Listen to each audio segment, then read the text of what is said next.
Hello, everyone. So you might have noticed that we are live streaming the event this evening, so I wanted to let you all know that. Before we get started, also wanted to let you know that we're not expecting any fire alarms tonight, so if it does go off, please exit the building, and if you can leave through the doors as you came in and take the stairs down to the exit. You'll be guided by people in high-vis vests who will take you to the muster point. Hopefully we're going to have a really good evening this evening. I think my part is done about the safety announcements and we can get started. Thank you. Excellent. Thank you for that, Heather. So for those of you who don't know me, I'm Lisanne Gibson. I'm the Vice Principal for Research here at Dundee, and I'm personally delighted to be welcoming Val McDermott to talk to us for our annual Leverhulme Centre for Forensic Science lecture. As a fan of crime drama myself, I'm particularly delighted, and my mother is going to be so jealous when I tell her.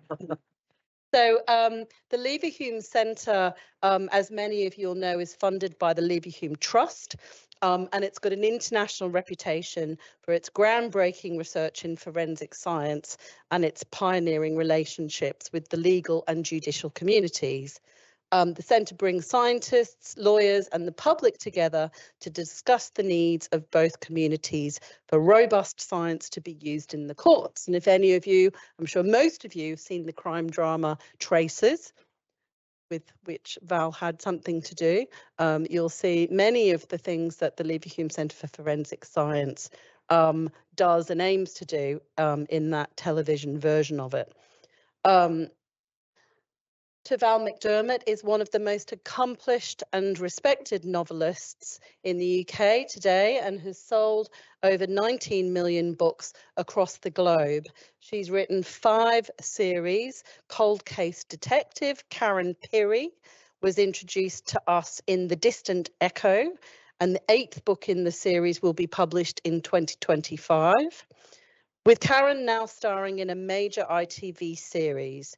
Clinical psychologist Dr. Tony Hall and DCI Carol Jordan lead a gripping 11-book series adapted for television as Wire in the Blood, which starred Robson Green, as many of you will remember, and Hermione Norris.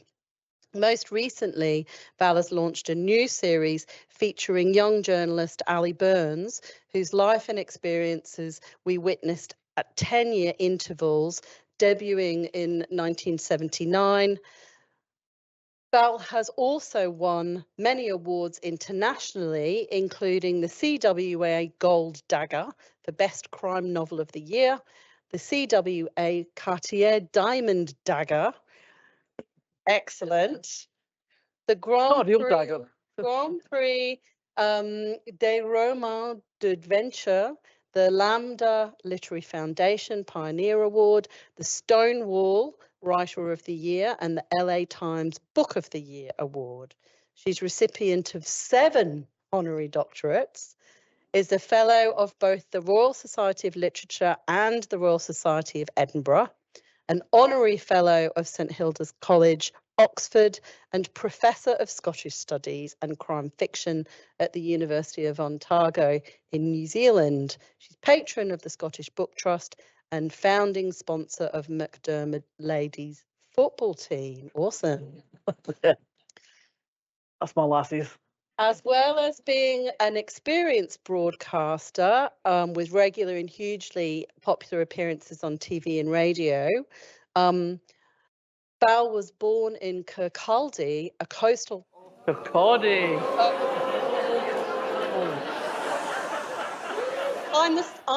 I'm Australian. I can't say these words. Anyway, that place,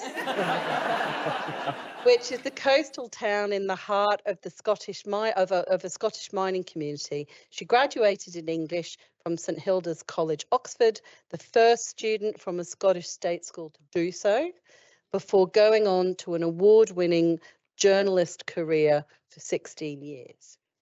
So, what an eminent person we have before us.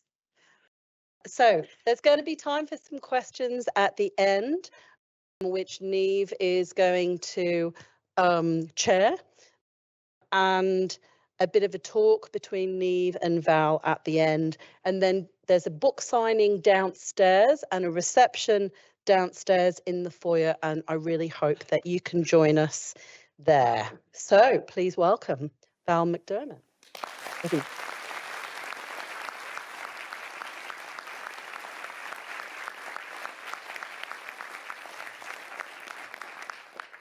Thank you. I don't know how I'm going to quite live up to that. Maybe I could so who's. Thank you for coming tonight, especially in such a cold night when you could be sitting huddling over the fire watching a proper crime drama. As I'm very delighted to be here, and I'm very delighted to be associated with the Leverhulme Centre here. I've since the very beginning of the centre here, I've been associated with it, and it's been extremely helpful to me in my professional life. Whenever I'm stuck for an idea of how to figure something out, you know, I'll ring them up or I'll pop up, and even I'll spend an afternoon in the fume cupboard blowing things up. So it's been very useful for me over the years, and I'd like to think that I've done something useful in return, which when I first got to know Sue Black and Niamh in turn, the one thing they all said to me was, we hate the way that forensic science is portrayed on television. You see like Silent Witless, and you've got one person who does every forensic speciality in an hour. You know, CSI is a swear word where forensic scientists are concerned. So I kind of gathered very quickly that if I was going to use forensic science in my work, I better get it right. And that was the kind of the point behind Traces, was to do a television series that represented what actually happens in a forensic science lab. It's not as if there's any shortage of wow moments in the real world. You don't have to try very hard to reflect what happens in reality and still get that buzz, those moments where you just go, you did what? And so that's where my connection to all this started from. I'm going to talk today about the law of unintended consequences. I deal with the law, obviously, but more precisely, what I tend to deal with is the gap between justice and the law. And we've all felt that, haven't we? You follow a court case and you see the end result and you think, that's not right. That's not fair. That's not how it should be. And, you know, we feel that as if we're not involved in the case. For the people who are actually at the heart of it, it's much harder. So one of the things that I've tried to do over the years with my books is to negotiate that space between justice and the law. What do you do when you don't feel that the law gives you what you need? So that was very much at the heart of what I did with the Wire and the Blood series, the Tony Hill and Carol Jordan books, because one of the things that they do try to do again and again is to bridge that gap, to bring justice where it seems that no justice is possible. And in a different way, that's exactly what I do with Karen Pirie, who is a cold case detective. And Karen is passionate about bringing the dead home, which is something, again, I learned from Sue Black, that's her great driving force, is that sense of giving people answers, not letting them spend years and years and years not knowing what happened to the people they care about. So for Karen, that's the driving force. She wants to bring things back so people have answers, people know what happened to the person who vanished, to the person who was murdered. And for me, that's as a writer, that's a demanding thing, because one of the things that I'm always trying to do is to write about victims. Too often in crime fiction, both on the screen and on the page, the victims are disposable. They're just there to be murdered. That when I'm writing about this, I want my dead people, if you like, to have a hinterland, so that when they do die, I want you to care. I want you to understand something of their lives and to understand something of the mechanics that's gone into what's happened to them. I want you to feel. So for me, that's an important part of it, is to write about the reality of victims and what sudden violent death does to people and the people around them. But tonight I want to touch on a different kind of law, and I said the law of unintended consequences. And that is any action that has results that are not envisaged by the actor. Now, I'm sure you've all seen a murmuration of starlings at some point, one of those apparently spontaneous clouds of hundreds, even thousands of birds swirling in amazing formations, usually towards the end of the day. But nobody in North America had ever seen that phenomenon until in 1890, a New Yorker named Eugene Schieffelin took his obsessive love of Shakespeare to the next level. He wanted to look out his window and see the same kind of birds in the sky that Shakespeare had seen.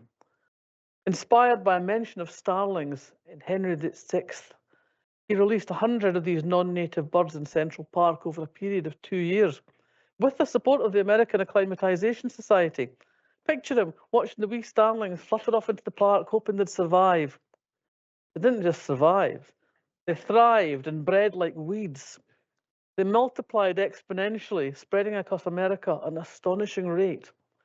Now, official estimates go as high as 200 million, and they've wreaked havoc because local species have no defence against these hardy, fearless, greedy birds.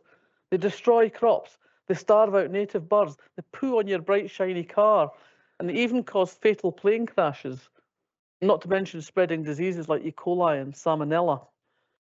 This isn't uncommon, the unintended consequences, but not the pooing on your car. There are plenty of other examples. Suspending problematic children from school worsens their behaviour, so they're more likely to engage in disruptive criminal activity when there are no brakes on what they can get up to. The so-called war on drugs has time and time again led to higher drug consumption and the formation of criminal gangs and cross-border trafficking, resulting in more violent deaths.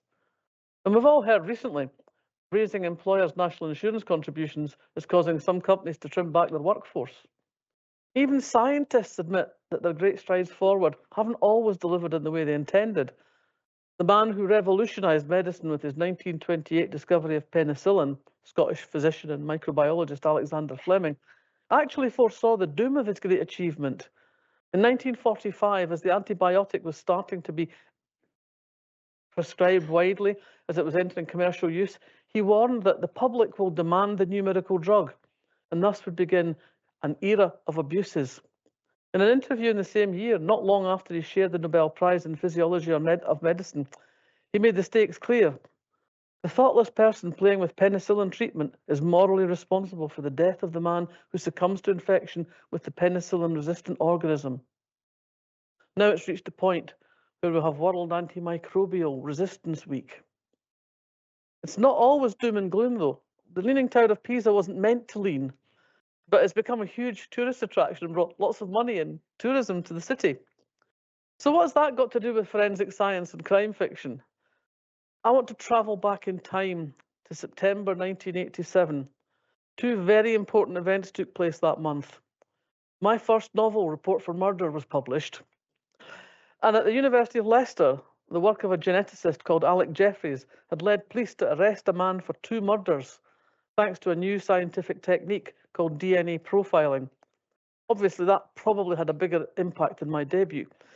But I've always said that my career has gone in lockstep with modern forensic science. There's nothing more groundbreaking than fingerprints in Report for Murder.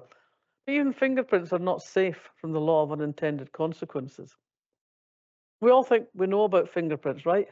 They're unique, and they can readily identify a criminal if they're found at a crime scene, right? Wrong.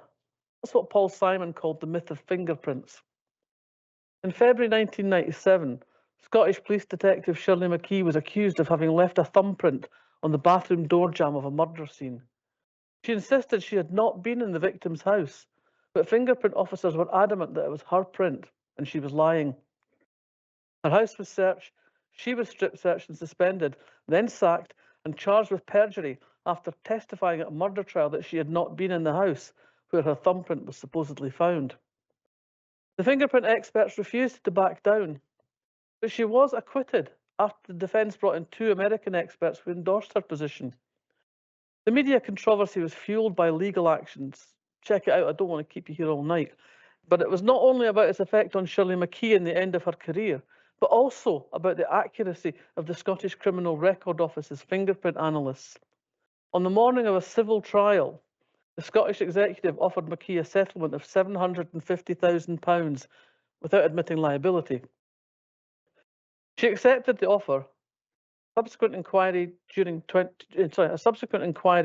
2006 identified fundamental weaknesses in the Scottish fingerprinting service. Among its findings, it said, fingerprint evidence should be recognised as opinion evidence, not fact. Finally, dispelling the myth of fingerprints and the unintended consequences of that. But to go back to that first DNA case, a young woman called Dawn Ashworth was murdered in Leicestershire. there were no obvious suspects, and the police were stumped, frankly. They had taken someone into custody who was, I have to say, perhaps not the brightest button in the box, but they were able to make him think he'd done it. But all the forensic evidence that was available said it wasn't him. They had no other suspects. They were stuck. And then the idea came forward that this might be something that they could work out with this new DNA stuff. And so they decided they would DNA test everyone in the village. And they did DNA test everyone in the village, and they came up blank. And some weeks later in the pub, one guy said to another guy after a few glasses of beer, "That Colin Pitchfork, he didn't get his proper test. I did it for him. He paid me to take it for him because he'd already done it for somebody else." And that got back to the police pretty quickly. They tested Colin Pitchfork's DNA, and not only did he prove to be the man who had raped and murdered Dawn Ashworth, he was also charged and found guilty of a second murder. This was the first time DNA had been used successfully in the courtroom in a murder case. It made headlines all around the world. The excitement was understandably high. This felt like the dawning of a new age in the detection of crime and criminality. It also felt like a new challenge to the writers of crime fiction. Did this mean there could be no more unsolved murders? You know, I have to say, since the development of DNA and the modern forensic science techniques that have come since, there's a lot more crime writers setting their books in the past. A lot of historical mysteries. So we were faced with this new technology, and what did it mean? And could we even understand it? It's complicated. I mean, not everybody had the benefit of a Scottish education like me, where we did English, French, Latin, math, physics, and chemistry. So many of my colleagues in England had never done any science subjects. They were going, what is this stuff? How does it work? So was it going to be the end of everything? Were we all going to have to go back to the very beginning and all set our murders in 1066? Well, not quite. The first problem that they had was the size of the sample you needed. You did have a lot of DNA. You had to have a blood stain the size of a 50p piece to get a proper result from the early days of DNA. But nevertheless, in spite of this and the difficulty of analysis, the science marched onwards. And as it grew more effective, other problems arose. It became much more easy to get your DNA all over somebody else. And in one of the Tony Hill books, he ends up being arrested as a murder suspect because he had an unfortunate nosebleed. And in the course of having his nosebleed, he got some of his blood on the clothes of someone who was subsequently murdered. And that looked very much like he'd had something to do with this. It's not uncommon for there to be contamination of all sorts with DNA. Everywhere you go, you shed DNA. We call it hugging and mugging syndrome. If I went up to you and gave you a big hug tonight and you got killed on the way home, it would be my DNA that would be all over you. And so I would be the prime suspect. And I have to tell you, that's not what I normally do on whatever night of the week this is. So there were the issues that arose around this as the technology became more sensitive and being able to work with much smaller samples. It was much more difficult to be precise and say it's absolutely this person. And then we had the analysis of mixed samples, which for a long time was very, very difficult to analyze. If you had more than one lot of DNA, it was very difficult to separate it out and say, this is yours, and this is the one that matters. That's become much more doable now, but it's still not without its problems.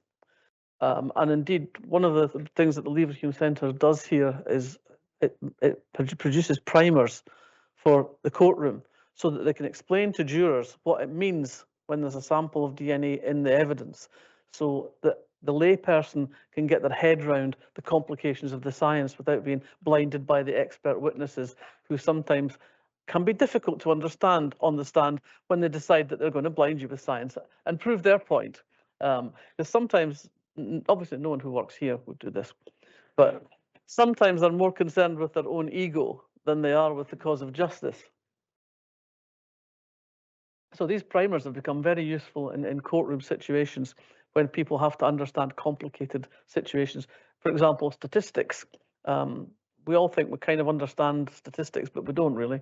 And Niamh here will tell you how difficult it is to explain statistics to idiots like me.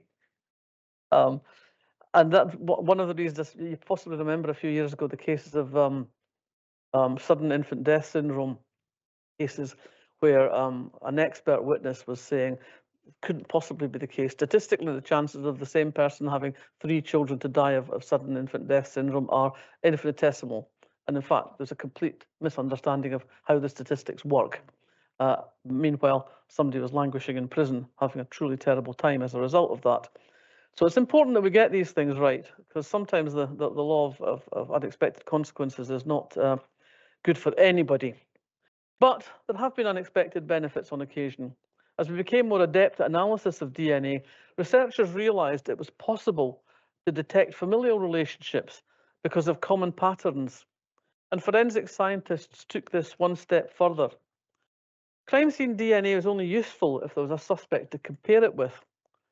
But DNA taken routinely from convicted criminals was now stored on a database. What if crime scene DNA could be compared against that database? Might it be possible to open new lines of inquiry in cold cases where no perpetrator had been identified? This kind of familial DNA analysis has gained tremendous importance in recent years in providing precisely these important investigative clues. And they're investigative clues, they're not definitive answers. Forensic scientists first put the principle into practice in a murder case following the brutal rape and killing of an 87-year-old woman called Gladys Godfrey. The attacker left his DNA at the scene, but there was no match. The forensic scientists decided to attempt a match with existing records. They whittled down a surprisingly long list to just 20 names based on geographical closeness to Gladys's home. The second name on the list proved to be a close enough match to lead detectives to the killer, who lived within 2 miles of his victim. Less than a couple of years after his shocking crime, he was found guilty and sentenced to 22 years in prison. Before DNA, that couldn't even have been conceivable. Some cases have taken a lot longer than that to resolve, though. Some killers have had years where they must have felt they'd literally got away with murder. Paul Hutchinson had avoided the consequences of his crime for 25 years before his son was arrested for a motoring offence. A routine DNA swab produced a hit on the database. The son's sample was almost identical to the DNA found on the body of Colette Aram 25 years before. Sometimes justice delayed isn't justice denied. To give answers to grieving families, even after that length of time, has some satisfaction. So DNA is still the gold standard, but it's not without its problems. Familial testing has to be extremely stringent to avoid false positives. And problems for law enforcement sometimes mean opportunities for writers. A few years ago, I wrote a Karen Pirie novel called Out of Bounds. It opens with a dramatic scene that takes place just a couple of miles from here. A group of young men on a night out get very drunk. I know that'll come as a surprise to you here in Dundee. But lend me your credibility for a moment. They steal a Land Rover, they belt off down the Perth Road, go over, not round a roundabout, and they have a crash, of course. 3 passengers are dead. Ross Garvey, the driver, is in a coma. Police do a routine blood sample for alcohol level. They run it on the database, and they get a hit on a murder that took place before Ross Garvey was born. They think it's straightforward enough, we'll just go round and arrest his dad. Slight problem, Ross is adopted, and the record of his adoption is sealed until he's 18. His adopted parents object to the record being unsealed because he doesn't know he's adopted. The lawyers argue that he's so profoundly damaged as a result of this crash that the need to resolve the murder case overcomes his right to privacy. In reality, I'm not sure the court would have come down on the side I allowed them to, but I did allow the record to be unsealed for the sole purpose of a possible DNA match. In the end, the case is resolved, but it's fair to say that nobody ends up happy ever after, not even the redoubtable Karen Pirie. But of course, because the human animal is inventive and curious, and the profit motive is always quick to rear its head, people found a way to make money out of the exciting new science of DNA analysis. And ancestry sites started. For less than a night out, You can submit a swab via any one of several sites. In the UK, the police have no access to these databases, but there are other jurisdictions where they do. But there are other issues here too, not least when it comes to children born from donor sperm or eggs. Before 2005, the identity of the donors was completely confidential. Short of hacking into the HFEA database, there was no way to find out who donated your sperm or your egg if you were made during using donated gametes. However, using a DNA test site can throw up close matches, because a male sperm donor can, well, it's not a female sperm donor yet, can give up to 10 successful donations. After that, they stop giving out the sperm. So you could, in theory, if you were a child of this donation, you'd be connected with your half-siblings. They may not know the history of their conception. It could be a hand grenade going off in their lives. Imagine the moment when you discover that not only is the person you think of as your father unrelated to you biologically, but that your biological father has given you the gift of 9 half-siblings. That's going to wreak havoc with your Christmas list. I did use something similar in one of my novels. Teenage murder victims who apparently have no connection to each other. They live in different parts of the country. Nobody joins the dots, but eventually the investigators discover they all have one crucial link. I tell you, my career has been a succession of lucky forensic breaks. I owe so much to scientists like Neve and Sue Black and Lucina Hackman. But still, on the ancestry DNA front, not all the results are problematic. I know of one family where these explorations have brought them closer together. Let's call them Tom and Emma. Their mothers were a lesbian couple. They'd both chosen to have a child via an informal network in the city where they lived. Tom and Emma grew up together, clear that they weren't real siblings. When their mothers split up, they each stayed with a biological mother. They drifted apart, although they stayed in occasional touch. Then, independent of each other, they took the test and discovered that they actually had the same donor. It's been a transformative discovery for them. They've rekindled the relationship they had as children. I'm not sure how thrilled their mothers are, but they're grateful for the discovery. Some of the unintended consequences happen because of the passage of time. And a case from 9 decades ago is back in the headlines because of ethical questions that nobody thought to raise at the time. The murders of Isabella Ruxton and Mary Rogerson, whose bodies were found in Muffet, Dumfries and Galloway, made headlines around the world in 1935. Former Scottish cop Tom Wood recently wrote an excellent book about the case, subtitled The First Modern Murder, because of the revolutionary role forensic science played in the investigation. Dr. Buck Ruxton was hanged for his wife's murder, but the techniques that were used broke new ground to an amazing extent. Top pathologists from both Glasgow and Edinburgh universities were involved in the investigation, but even they stumbled along the way. Ruxton was a popular GP in Lancaster, where the crimes took place. He and his wife Bella had a busy social life in the town, but he was jealous of the warmth of her friendships with other men. When she and the family maid, Mary Rogerson, went missing, Ruxton said she'd gone to stay with her sister in Edinburgh. Bella had recently gone to the local police station to make a complaint about domestic violence, but it was 1935 and Ruxton was well liked in the town. No action was taken. 90 years on, there'd be no guarantee it would be any different now. Mary's family were concerned about their daughter. They didn't believe she'd go off without telling anyone in the family where she was going. But they were poor working class people, and the police took no notice again. Now, if you read crime novels or watch crime dramas, you'll know what a high-risk occupation dog walking is when it comes to finding bodies. In this instance, there was no dog, but there were 2 women hikers in the hills above Muffet in the Borders. They were approaching a bridge across a stream when they were assailed by a terrible smell. Closer investigation revealed dismembered human remains, badly wrapped up in newspaper and blood-stained clothing. Over the years, I've often driven over that bridge. It's an alternative route to Edinburgh, avoiding the motorway. To this day, I still shudder at the thought of what was found there. There was a sequence of moments, though, when somebody did something really smart that moved the case along. The local Bobby, who was called to the scene, was no dull plod. He carefully preserved the wrappings when the body parts were removed and taken to Edinburgh University, where the forensic teams were to piece the body parts together. He took the wrappings back to his home, dried them carefully, and his wife ironed the newspaper pages. And that's when the first important discovery was made.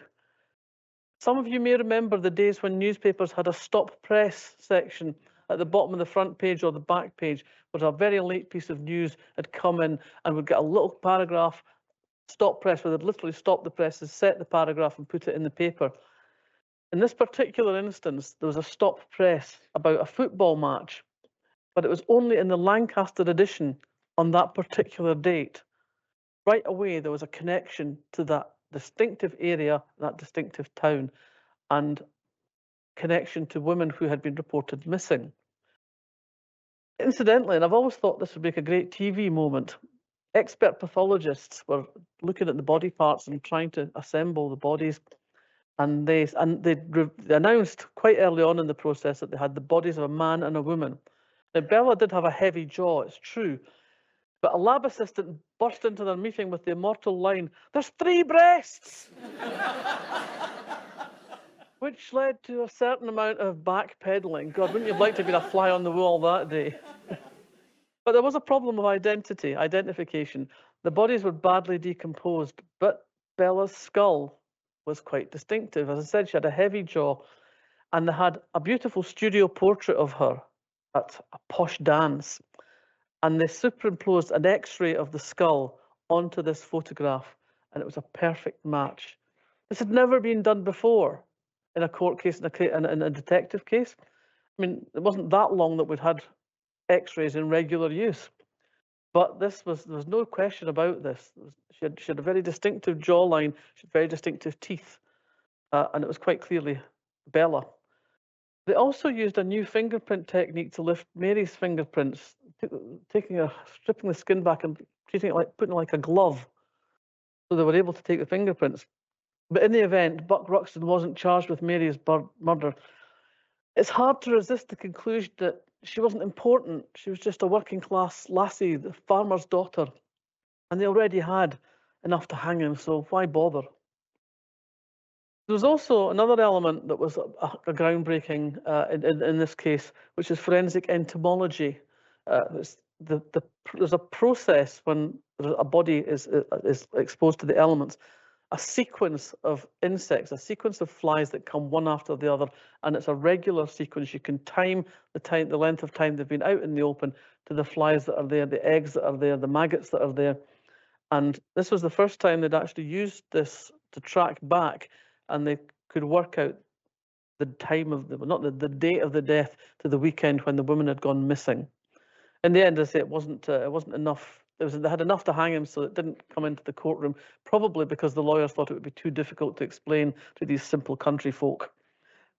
But it was a case that put forensic science very firmly on the map.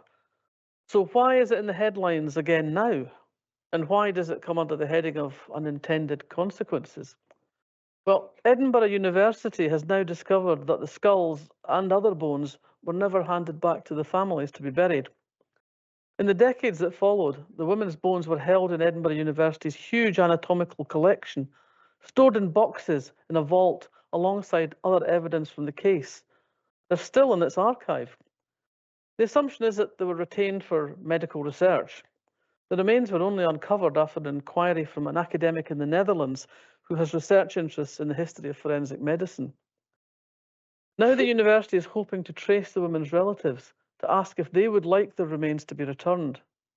The university has been told by the Scottish Government that its possession of the bones is legal, but nevertheless they decided to establish whether any surviving family members should be given the option of having them returned, which all sounds very reasonable. Personally, I don't feel an emotional connection to the bones of the dead, but I completely understand that others feel differently. But in this case, another dilemma emerges. The Ruxtons had 3 young children, Elizabeth, Diane, and William, 6, 4, and 2, at the time their mother was murdered. They were taken into care at the time of the arrest, but their identities were carefully protected. I've been told that they were split up. Their father was Indian, and mixed-race children were not that common in the northwest of England at that time. A sibling unit of 3 would not have been hard to identify. I'm sure the News of the World would have had no hesitation in doing just that. I've heard that the girls were adopted together and that their brother was adopted separately. I have no idea whether they were ever told that their father was hanged for murdering their mother.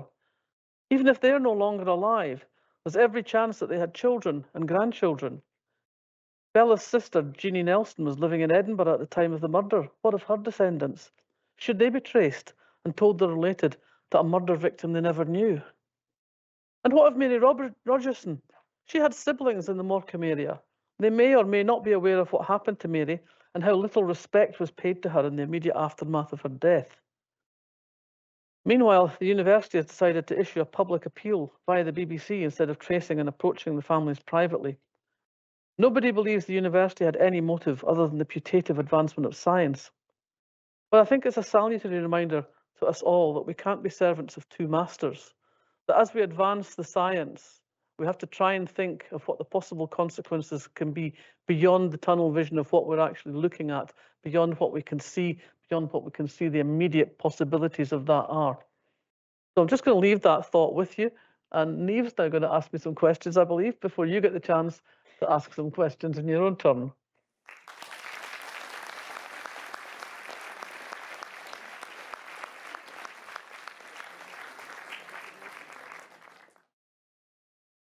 Val, thank you, as always. I thought that was absolutely fascinating. I think you could hear a pin drop in the room as you were talking.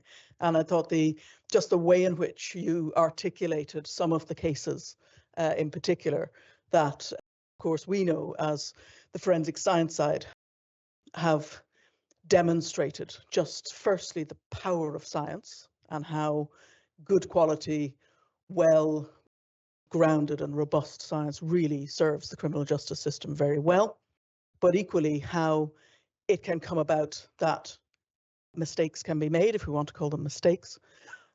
And so there's a fragility there around, I think, what we present as forensic scientists in the courtroom.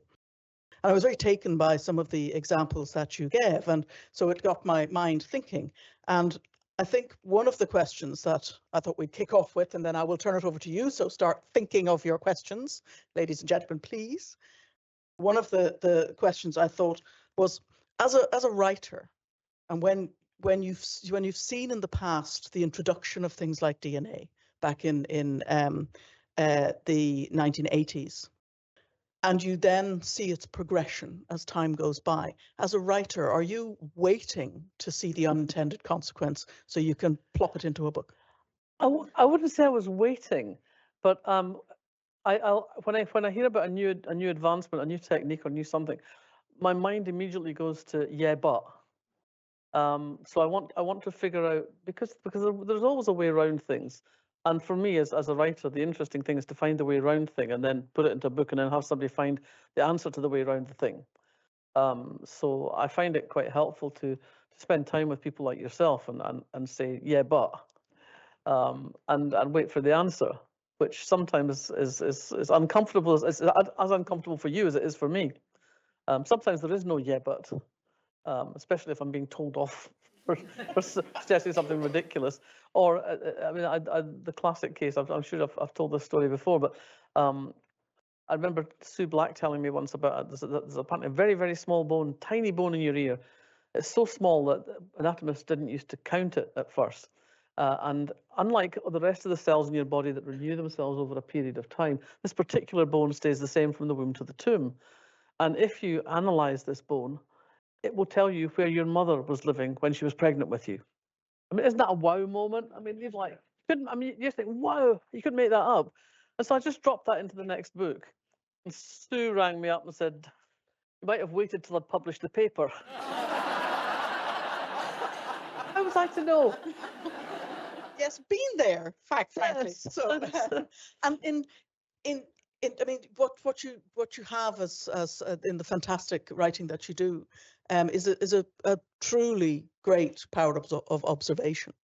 And I was interested to hear you what you were talking about with ancestry and genetic genealogy, as we would, or as it has been termed, I should say, forensic genetic genealogy. So it's a really controversial technique in our field. And I wonder, is what do you think about that? What do you think is the sort of next steps, or should we go anywhere near that kind of technology? I think it's got all sorts of problems for people who are affected by it. You know, it's fine to sit on the sidelines and think, well, this is exciting, that's fun, it's interesting. But when it's actually, you know, this is like, as I said, like dropping a hand grenade in people's lives. They don't necessarily know the truth about their own backgrounds, and they don't necessarily want to know. And I think it can be dangerous. And as you say, it's not always precise. And with the familial DNA, there has to be a lot of stringency about the way it's done. I'm not going to go into the details of what kind of chains that you have to use, the comparisons you have to make, but it can quite readily come up with false positives. And so it's not a fail-safe system at all. And I mean, we talk about it as if it's happening, every week. Somebody was being arrested because of familial DNA. It's in fact not that common. There's only been a few hundred cases since they started using it, and those cases have been, I say, very stringently pursued, because you're not going to walk into a courtroom unless you're absolutely sure of your ground. And I'm not going to write something in the book unless I'm pretty sure of my ground. Sometimes, of course, I have to do things that are not accurate for very good reasons. I mean, some years ago, I came to you and said, I want to blow up a small plane in 1994 with commonly available chemicals. So we spent an afternoon in your lab exploring the possibilities, and I went away with Very safely, just very saying. safely, yes. No one was hurt in the making of this, but I went away and I wrote the book, and I have to say, within a few weeks of the book being published, and I'm sorry guys, it was all men who emailed me to say this wouldn't blow up. Like, yeah, well, duh. Yes, I remember that. That was a fun afternoon. Get your questions ready. I'm going to come to you in a moment. I've one final sort of topic or question to ask you about, and that's the advent of artificial intelligence and AI, machine learning, ChatGPT, etc. There are, I think, as we evolve into this, there are many unintended consequences. There are unintended consequences for my profession and indeed for yours. Yes, indeed. And I wonder if you'd like to say a little bit about that. Well, it concerns me for all sorts of reasons. I mean, the quality of deep fakes, for example, that are now coming out. They're now moving AI into video, so it's easily available for anybody who wants to buy the software to make a fake video. Where does that go? How do we know anything that is reality? And that has serious consequences both for the criminal justice system and for politics, for all of our lives. But I mean, I also have to say, speaking purely as somebody who makes a living out of creativity and out of what goes on inside my head, I really resent the fact that ChatGPT has used 148 pieces of my work to train its systems on without asking my permission, without recompensing me in any way. If you wanted to do anything else with my work, if you wanted to adapt it for radio or for television, or reprint some of it, you would have to pay me, because it's my IP, it's my intellectual property. But they've just basically plundered it, and I'm very far from alone in this, and that seems to me not to be right. The first few attempts it had at writing a Karen Pirie story were terrible, but it's learning. They're getting better, and I find that quite disturbing, because I don't think that the AI will ever actually be able to replicate the human response, the human emotional response. You can learn probabilities. How is someone likely to behave in this situation? But they'll never have the same impact, the same understanding as a human being's response to situations. And I worry about the culture that we're bequeathing to the next generation and beyond. It seems to me that we're on very dangerous and unregulated ground. I would agree with you, and I think it's equally as challenging from the science and court element of that. Yeah. It's an enormous challenge, I think, for all of us. So it is now your turn. There is, I think, a microphone. So if you have a question, if you would wait until the microphone got to you. Heather knows how to switch on microphones much better than I. And so first question. Thank you. If I may, I've got two questions. Oh, go on then. Thank you. I knew you'd be trouble. Thank you, Val. It was, again, very interesting talk.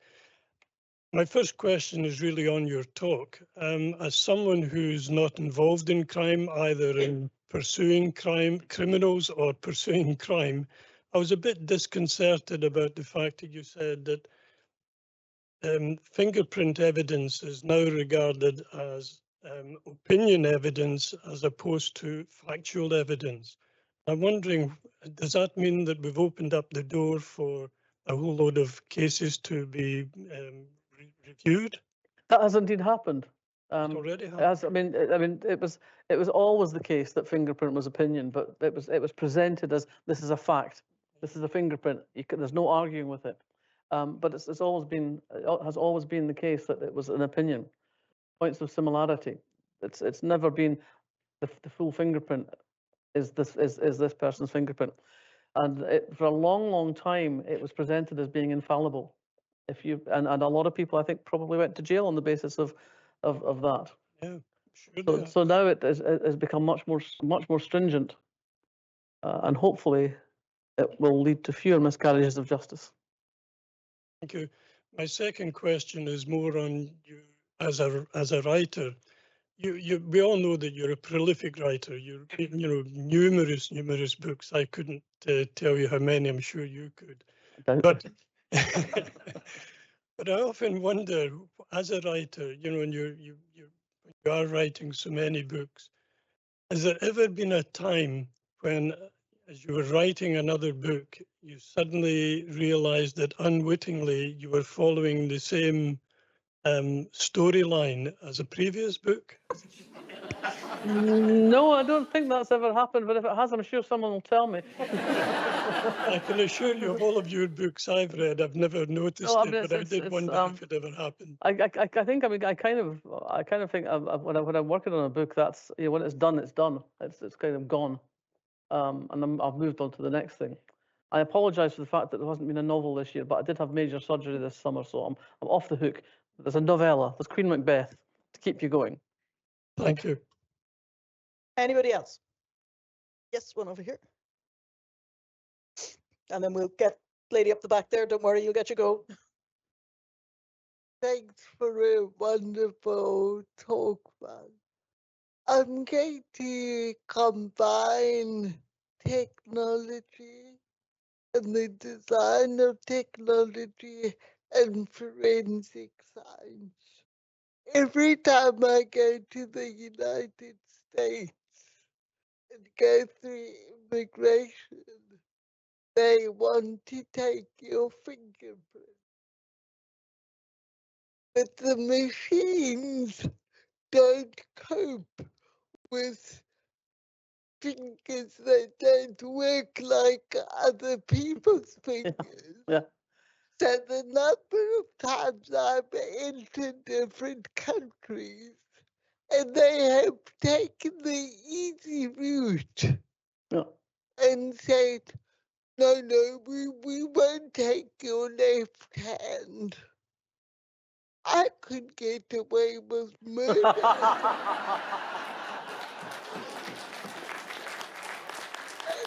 And I would not be surprised, Annalou.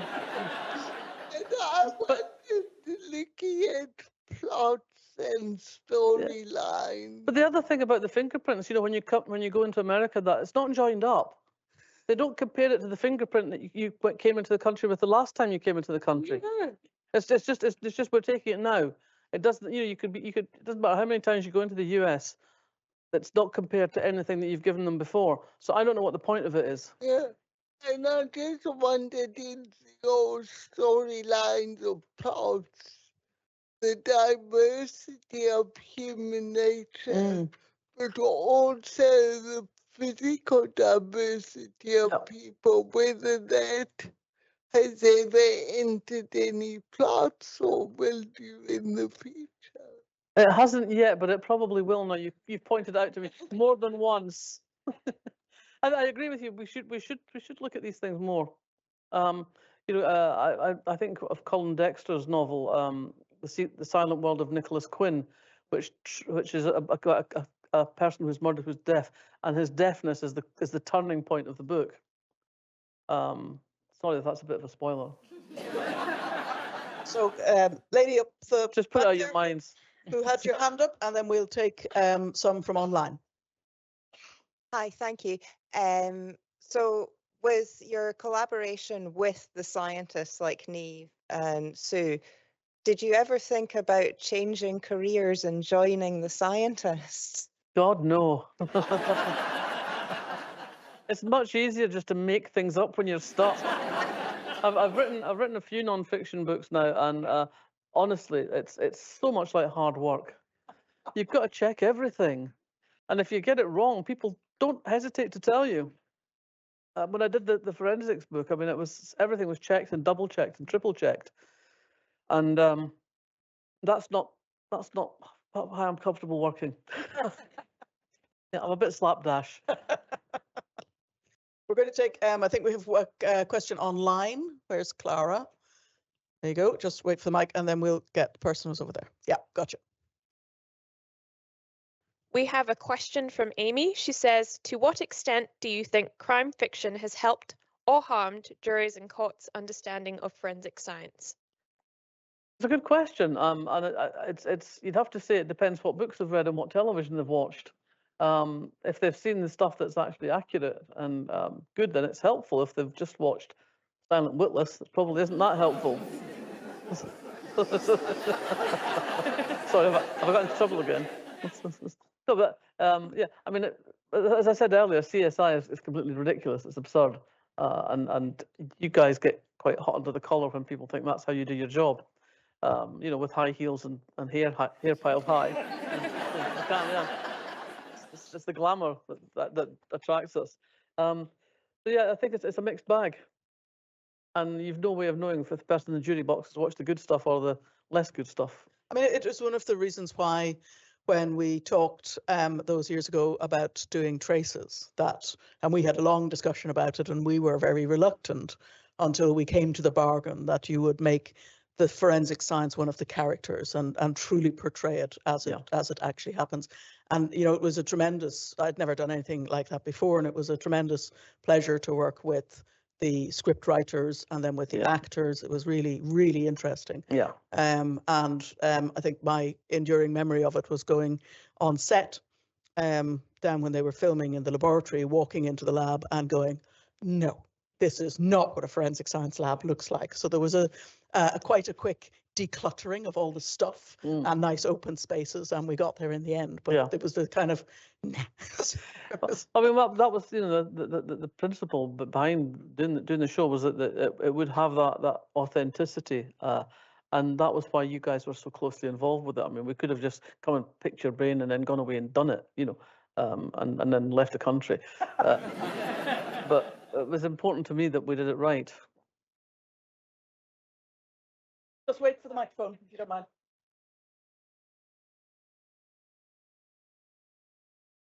Hello, who's your favourite author? Oh, that's an impossible question.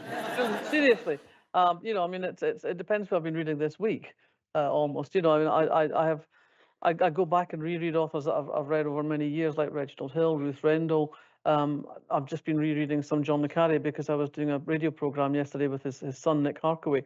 I want a good story that's well told, and sometimes that comes from brand new writers taking me to a place I've not been to before. I spent 20 years doing the New Blood panel for the Harrogate Crime Writing Festival, which gave me the opportunity to discover a lot of debut novels and watch their career develop. Writers like Belinda Bauer, Abir Mukherjee, seeing them start from their first novel and that sense of a voice, a fresh voice. Denise Mina, I remember reading her first novel, Garnet Hill, and thinking, wow, I've not heard this voice before. So there's so much out there. If you're a lover of reading, it's a great time to be a reader, particularly a reader of crime fiction, because there's so much good stuff around. And we have a question down here at the front.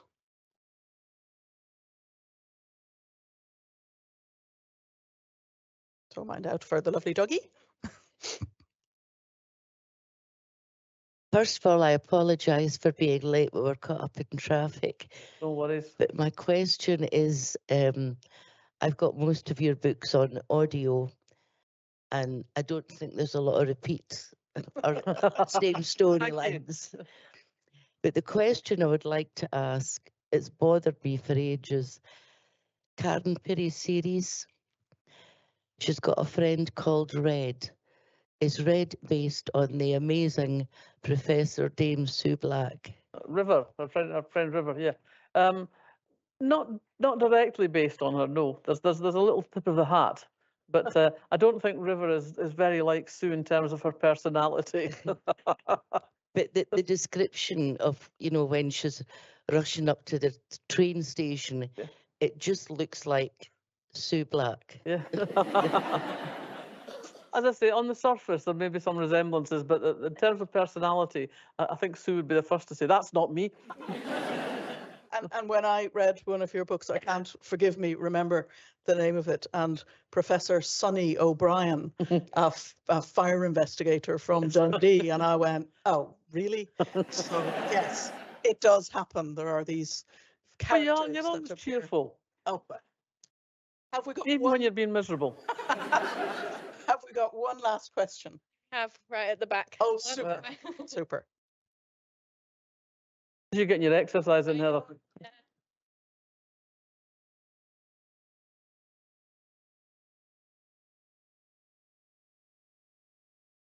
Hello, I was just wondering, you've spoken a lot about how the insight into forensic science has really helped with your writing, but I was also curious if you found that your journalism career has helped, especially because journalism and true crime, if you want to call it that, are so linked these days with all the podcasts and media and books that people write about cases.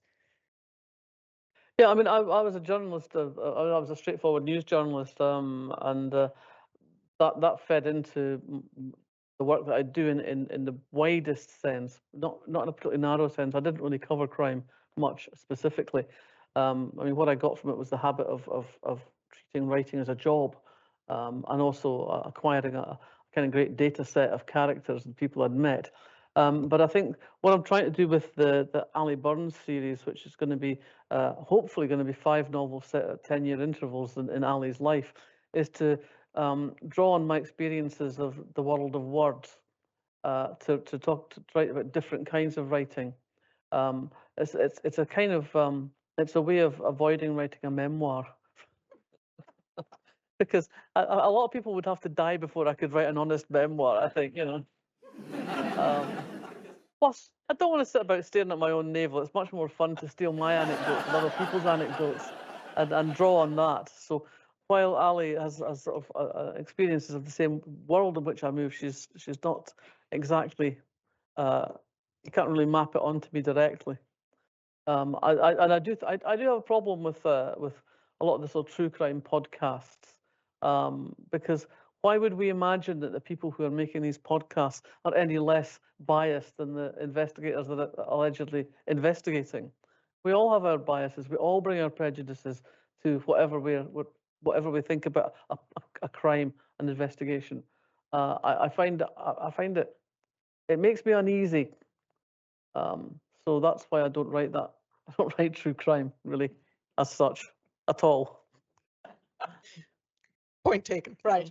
Sorry. That brings us to the end of what has just been a fascinating evening. And Val, I'm so grateful to you.